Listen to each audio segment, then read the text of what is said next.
পাকিস্তান ইন্ডিয়ার যুদ্ধ লাগছে, ইউনূস সুদ করে কইতাছে যুদ্ধের প্রস্তুতি নেওয়ার লাগা।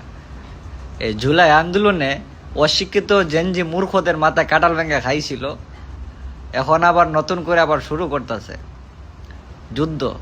ইন্ডিয়া গুলো যুদ্ধ করবে, ওরা মুইতা দিলে তো তোরা ভাইসা যাবে আলারা। হ্যাঁ, আবার ৭১-এর মতো তোকে মা বোন বউ যে আসিল বাচ্চা কাচ্চা ওদের সবার দর্শন করার সুযোগ করে দিবি।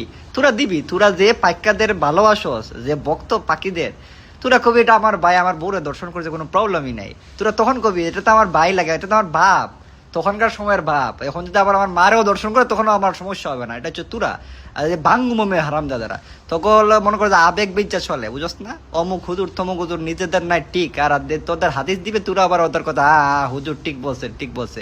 হুজুরে কইছে যে তোর বউরে যে করবে, এটা কিন্তু তুই বুঝতে পারস না, কিন্তু তুই কইতেছ ঠিক কইছে, করতে থাক, মরবি।